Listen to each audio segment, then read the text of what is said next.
क्या आप जानते हो भारत के इतिहास में कुछ ऐसे राज हैं जिन्हें दुनिया अभी तक समझ नहीं पाई।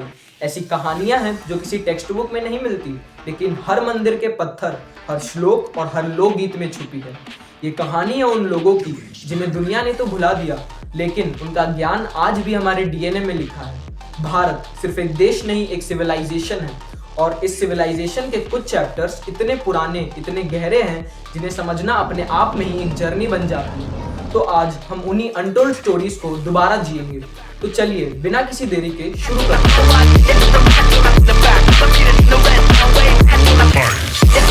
Our first untold story is the city that shined before time। Harappa और मोहनजोदारो के नाम तो सबने सुने हैं, लेकिन क्या आप जानते हैं एक और शहर था, धोलावीरा, जो गुजरात में था और 5000 साल पुराना था। धोलावीरा में स्ट्रीट लाइट्स थी, प्रॉपर ड्रेनेज सिस्टम था, और सबसे इंटरेस्टिंग बात, वहाँ लिखी हुई एक मिस्टीरियस मैन्युस्क्रिप्ट मिली है जो अब तक डिकोड नहीं हुई। ये थी हमारी पहली अनटोल्ड स्टोरी, भारत के इंजीनियर्स और प्लानर्स की, जिन्हें दुनिया ने कभी क्रेडिट दिया ही नहीं। Now let's move on to the second story, that is about the ancient scientist. आज हम आइंस्टाइन और न्यूटन के नाम लेते हैं, पर क्या आप जानते हैं हजारों साल पहले भारत में एक मैथमेटिशियन थे जिनका नाम था भास्कराचार्य। इन्होंने हजारों साल पहले ग्रेविटी और प्लैनेटरी मोशन के कॉन्सेप्ट बहुत पहले ही लिख दिए थे, और आर्यभट्ट ने भी अपनी बुक आर्यभट्टीय में ये लिख दिया था कि अर्थ अपनी एक्सिस पे घूमती है। एक बार को सोचिए, ये सारी चीजें तब लिखी जा रही थी जब दुनिया ये सोच भी नहीं सकती थी कि हमारी पृथ्वी गोल है।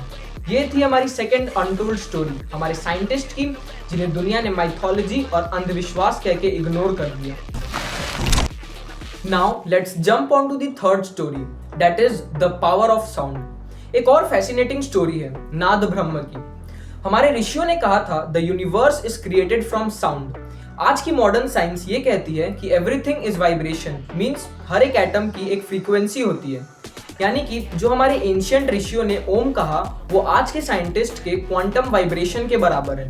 ये थी हमारी तीसरी अनटोल्ड स्टोरी, हमारे एंशिएंट ऋषियों के ज्ञान की, जिन्हें दुनिया कभी समझ ही नहीं पाई। Our fourth story is about the lost technology of temples। Bharat के मंदिरों की भी एक कहानी है। कई मंदिरों में नो शैडो आर्किटेक्चर का यूज किया गया है, यानी मंदिर की परछाई कभी जमीन पर नहीं पड़ती। थंजावुर के बृहदेश्वर टेम्पल में ये सेम टेक्नोलॉजी यूज की गई है, और कोणार्क सन टेम्पल में तो पूरा स्ट्रक्चर ही एक जाइंट कैलेंडर के रूप में बनाया गया है। और एक खास बात यह है कि मंदिर में यूज किए गए पत्थर 100 किलोमीटर दूर से लाए गए थे, वो भी बिना किसी मॉडर्न ट्रांसपोर्ट के। आखिर कैसे, किस टेक्नोलॉजी से, ये एक सोचने की बात है। ये थी हमारी फोर्थ स्टोरी, हमारे जीनियस आर्किटेक्चर की, जिसे दुनिया ने कभी अपनाया ही नहीं। Now let's talk on about our fifth story, that is the story of Ayurveda. Ayurveda सिर्फ एक मेडिसिन नहीं, एक पूरी फिलोसॉफी है।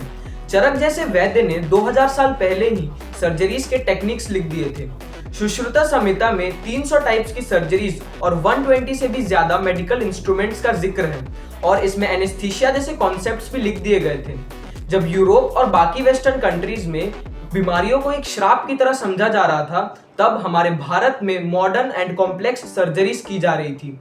तो ये थी हमारी फिफ्थ अनटोल्ड स्टोरी, हमारे हीलर्स और हमारे एंशिएंट डॉक्टर्स की, जिन्हें दुनिया ने कभी क्रेडिट नहीं दिया। Now let's move on to our next untold story. लेकिन हमारी अगली अनटोल्ड स्टोरी सिर्फ एक कहानी नहीं है, ये मिसाल है हमारी एकता की, that is the spirit of unity. Bharat के कल्चर की सबसे खास बात है डाइवर्सिटी में यूनिटी होना, यानी भिन्नता में एकता। 1000 से ज्यादा भाषाएं, 28 राज्य और हजारों ट्रेडिशन, फिर भी हम सबकी एक आइडेंटिटी है कि हम सब एक भारतीय हैं। तो दोस्तों, भारत के हेरिटेज की कहानी कभी खत्म नहीं होती।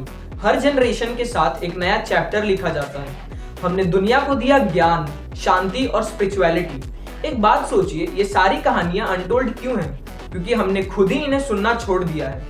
एक बात याद रखिएगा, हमारा कल्चर ही हमारी आइडेंटिटी है। तो ये थी कहानी हमारे भारत की, जो कभी पूरी नहीं होती, क्योंकि ये हर रोज लिखी जा रही है हम सबके जिंदगी के साथ।